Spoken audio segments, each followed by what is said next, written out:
नमस्कार, मैं Sumant Kashyap grand astro vastu expert अपने यूट्यूब चैनल में आपका स्वागत करता हूँ। आपके सामने एक मैप है और यहाँ पे प्रश्न है कि 2 बेडरूम है जातक के पास, दोनों बेडरूम में कौन उनके लिए ज़्यादा बेनिफिशियल रहेगा। सबसे पहले ये स्टेप तो तब आएगी जब आपने निगेटिव एंट्रेंस का ट्रीटमेंट कर लिया है, 5 एलिमेंट को बैलेंस कर लिया है, टॉयलेट वगैरह की रेमेडीज़ आप कर चुके हैं, यानी जो भी आपके घर की वास्तु दोष है उसको आप प्रॉपर तरीके से सही कर चुके हैं और उसके बाद आप इस स्टेप को फॉलो कर रहे हैं। अदरवाइज़ यदि आपके घर में एंट्रेंस सही नहीं है, 5 एलिमेंट बैलेंस नहीं है, यानी नॉर्थ में यदि टॉयलेट है, डस्टबिन है, रेड कलर है, येलो कलर है, या फिर साउथ ईस्ट में ब्लू कलर है, ब्लैक कलर है, वाटर है, तो इस प्रकार से 5 एलिमेंट डिस्टर्ब होता है। तो ये सारे दोष यदि मौजूद हैं तो फिर इस प्रश्न का कोई औचित्य नहीं है कि मेरे लिए कौन सा बेडरूम, किस दिशा का बेडरूम अच्छा रहेगा, क्योंकि पहले घर को वास्तु दोष से मुक्त करें। तो अभी इस मैप में हम ये मान के चल रहे हैं कि इसके जो भी वास्तु दोष हैं उनको दूर कर लिया गया है। अब यहाँ आप देखेंगे इस जातक के पास 2 बेडरूम है, एक यहाँ बेडरूम और एक यहाँ बेडरूम। वैसे बेसिकली ये जो बेडरूम है, ऐसे ये वाला सेक्शन इस बेडरूम का यानी बेडरूम नंबर 1 का, और बाकी ये वाला सेक्शन बेडरूम नंबर 2 का। अब इसको हम देखें तो इस बेडरूम में यहाँ से एंट्री है और ये सेंटर पॉइंट पूरे घर का हो गया। तो बेसिकली इस तरफ यहाँ बेड रहेगा, तो इस हिसाब से हम समझें तो इस बेडरूम में यानी ये वाले बेडरूम में इनको जोन मिल रहे हैं नॉर्थ ईस्ट, यानी ESE, south east, south east और साउथ, यानी ये पूरे जोन इस बेडरूम में आ रहे हैं और थोड़ा सा हिस्सा SSW का भी आ रहा है। तो बेडरूम में भी ज़्यादा मैटर करता है बेड कहाँ होना चाहिए। तो बेसिकली यदि ये बेड लगाते हैं इस साउथ ईस्ट से लेके साउथ के बीच में, तो ये इनके लिए बेनिफिशियल रहेगा।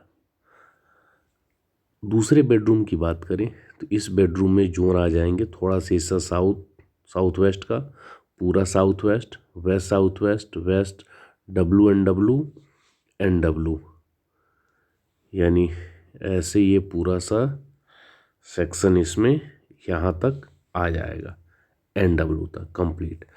तो इसमें भी बेड यदि वेस्ट साउथ वेस्ट से पकड़े हुए वेस्ट तक ऐसे रखते हैं तो इनके लिए बेनिफिशियल रहेगा। तो सबसे पहले हम जो 16 जोन की कॉन्सेप्ट है उसके अकॉर्डिंग देखें तो इस बेडरूम नंबर 1 में साउथ ईस्ट और साउथ इन दिशाओं में बेड प्रीफर करेंगे। बेडरूम नंबर 2 में साउथ वेस्ट से पकड़े हुए वेस्ट तक बेड रखना प्रीफर करेंगे, यानी दोनों ही बेडरूम में बेड रखने के अच्छे लोकेशन मिल रहे हैं।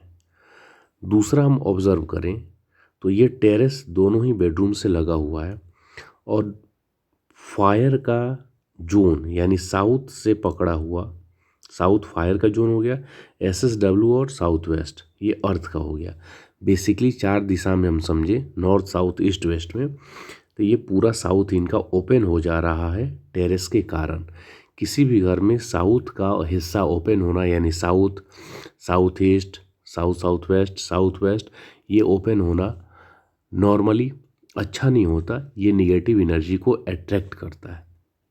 तो इस केस में ये दोनों ही टेरेस जो हैं ये इनके लिए अच्छे नहीं है इनका ओपन होना। लेकिन यदि कुछ समय के लिए हम मान के चले तो ये वाला टेरेस, इसमें साउथ का पार्ट अधिकतम है, कुछ समय के लिए सही है, लेकिन ये साउथ वेस्ट और साउथ वेस्ट ये वाला ओपन होना सही नहीं है। अब इसके लिए ऑप्शन है कि आप यहाँ पे कर्टन डाल सकते हैं, यानी ये SSW तक आप येलो कलर का कर्टन डाल दें और बाकी इधर आप क्रीम कलर में भी डाल सकते हैं या फिर रेड कलर में भी डाल सकते हैं। वैसे बेसिकली इस वाले में यानी ये वाला जो टेरेस सेक्शन है तो इसमें साउथ वाले तक तो आप पिंक कलर का डाल दीजिए, जो SSW वाला सेक्शन आ रहा है तो फिर वहाँ येलो कलर डालना होगा। तो अब आप चाहते हैं कि दोनों में सेम कलर आए तो फिर क्रीम कलर आप डाल सकते हैं या लाइट येलो कलर डाल सकते हैं पूरे तक में। ओवरऑल यहाँ से यहाँ तक बात करें तो लाइट येलो कलर चल जाएगा, कोई समस्या की बात नहीं है, बंद करना होगा। तो यहाँ पे ये समस्या सॉर्ट आउट हो गई। अब यहाँ पे दोनों ही बेडरूम में अच्छे अच्छे जोन आ रहे हैं बेड रखने के लिए, दोनों ही बेडरूम उपयुक्त है। लेकिन जातक के लिए ज़्यादा कौन सा उपयुक्त है? यदि जातक रजस वाले नेचर का है तो उसको इस बेडरूम में सोना चाहिए। यदि सतव वाला नेचर का है या फिर तमस वाला है तो उसको इस बेडरूम में सोना चाहिए। अब आपके पास ये भी ऑप्शन यानी आप नहीं पहचान पा रहे हैं रजस, सतव, तमस को, तो फिर क्या करें? तो इस केस में आप कुंडली को देख लीजिए कि कुंडली के अकॉर्डिंग उनके 1, 2, 6, 10, 11 भाव, यदि उनका संबंध जिस बेडरूम से बन रहा है उसको आप चूज कर सकते हैं। यदि वो ऑप्शन नहीं है तो फिर एनर्जी वास्तु का एक ऑप्शन होता है, जिस कमरे का यानी यहाँ पे जो दोनों बेडरूम है तो दोनों बेडरूम की एनर्जी को चेक कर लीजिए, जो 18,000 से 24,000 के बीच में सबसे एक्सीलेंट मानी जाती है। तो जिस बेडरूम की एनर्जी 18,000 से 24,000 के बीच हो, जितनी अधिकतम होगी, जैसे मान लेते हैं बेडरूम नंबर 1 की एनर्जी 18,000 है, इसकी 18,000 है और इसकी 24,000 है, तो 24,000 वाला ज़्यादा बेटर होगा।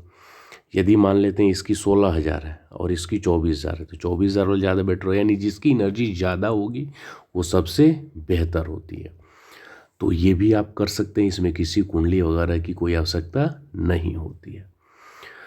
यदि आप मुझसे ऑनलाइन वास्तु कंसल्टेशन कराना चाहते हैं, आपके पास एक ऐसा मैप होना चाहिए या ये ग्रिडिंग मैप नहीं है तो जो नीचे जैसे ये वाला स्ट्रक्चर है जो बिल्डर का प्लान मिलता है आर्किटेक्ट से बना हुआ, ये आपके पास होना चाहिए। ये आप मुझे देंगे तो मैं ग्रिड करके जो वास्तु रेमेडीज़ हैं स्टेप वाइज स्टेप बताता हूँ। 2 से 3 महीने में आपके कांटेक्ट में रहता हूँ। हर एक रेमेडी के बाद मैं आपसे उसका फीडबैक लेता हूँ, फिर अगले स्टेप में मैं बढ़ता हूँ। इसमें जो मेरा कंसल्टेशन चार्ज होता है वो 15,000 से शुरू होता है, और जो भी आपके घर के वास्तु दोष हैं और साथ ही उसके कारण जो लाइफ की प्रॉब्लम्स आ रही हैं उसके समाधान के लिए मैं काम करता हूँ। इसमें मैं एनर्जी वास्तु, एस्ट्रो वास्तु, वैदिक वास्तु और एडवांस वास्तु सबका एक क्रमिक संतुलन प्रयोग करता हूँ जिससे क्लाइंट को अधिकतम बेनिफिट मिले।